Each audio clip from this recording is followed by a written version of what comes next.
Algumas inovações mudaram tanto a vida das pessoas que separam a história da humanidade em antes e depois delas. E a lâmpada elétrica é uma dessas invenções. Ela foi concebida pelo estadunidense Thomas Edison, que depois de muito estudar e tentar, finalmente conseguiu gerar luz a partir da energia elétrica. O ano era 1879. Em pouco tempo, casas, fábricas, cidades, estradas, o mundo todo foi ficando cheio de luz.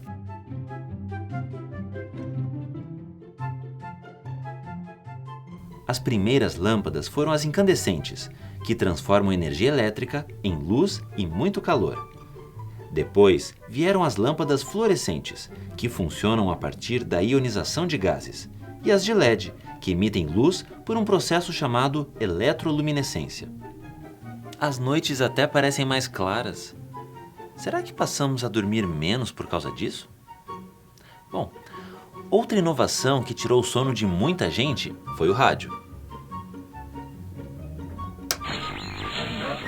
Por meio de ondas eletromagnéticas, o som deste aparelho conectou o mundo. Se tem Pelé, levantou, Pelé entrou de cabeça para o ar e gol!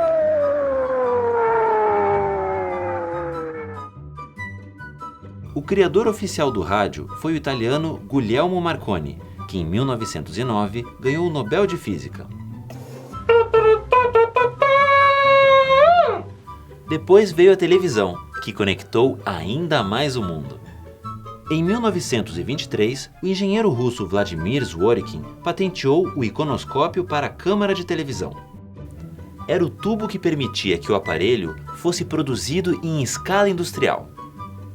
A partir do fim da Segunda Guerra Mundial, as TVs começaram a ser vendidas no mundo todo e se transformaram no principal meio de comunicação no século XX. Famílias e comunidades de todos os cantos criaram um novo hábito: reunir-se diante de uma televisão. Hoje, grande parte das casas no Brasil tem uma televisão. Imagina o impacto disso na indústria. E o impacto disso na geração de empregos. No começo, as imagens eram em preto e branco, mas por pouco tempo. No Brasil, a primeira transmissão em cores foi em 1972. Na década de 80, a febre eram as TVs com controle remoto e os modelos portáteis. No começo dos anos 2000, chegaram as de plasma, e hoje, diferentes tecnologias nos mostram as imagens em telas cada vez mais finas, maiores e leves. Falando em tela, o que pensar da vida sem o computador, hein? Um dos passos mais importantes para a criação desse equipamento foi dado por uma mulher, a matemática britânica Ada Lovelace. Ao conhecer uma máquina de somar e subtrair números, inventada pelo matemático Charles Babbage, ela ficou impressionada. Estudou mais possibilidades a partir daquela engenhoca e descreveu o primeiro algoritmo para computador da história. Nascido quase um século depois, o também britânico Alan Turing avançou mais. Foi ele quem formalizou o conceito de algoritmo e desenvolveu o computador moderno. A tecnologia que hoje cabe aqui, dentro de um celular, é muito maior do que aquela que cabia em um antigo computador com mais de 30 toneladas. O computador nos conectou em tempo real, facilitou as comunicações, possibilitou cálculos complicados, melhorou análises de dados, ajudou a prever o tempo, organizou nossos arquivos, projetou novas construções, fez avançar a medicina. E entrando no tema da saúde, sabe qual descoberta modificou totalmente a história da humanidade? A penicilina. Foi sem querer. Um dia, quando voltava das férias, o cientista Alexander Fleming observou algo curioso em seu laboratório. Nas placas que continham as bactérias de seus estudos, havia também mofo em alguns pontos. E justamente nesses pontos, as bactérias não se desenvolveram. Ele percebeu que o fungo do gênero Penicillium tinha ação bactericida. O ano era 1928. Doenças que antes causavam muitas mortes, como pneumonia e tuberculose, passaram a ser curadas. Uma revolução na medicina. O século XX viu outras grandes revoluções.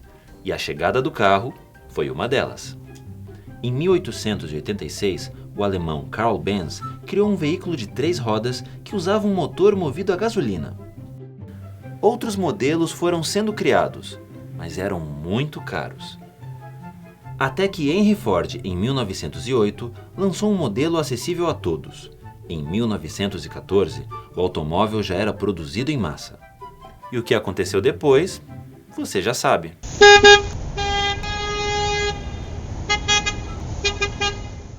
No Brasil, a primeira pessoa a comprar um carro foi Santos Dumont, que em 1906 viria a se tornar o pai da aviação, quando voou com seu 14 bis em uma exibição pública em Paris.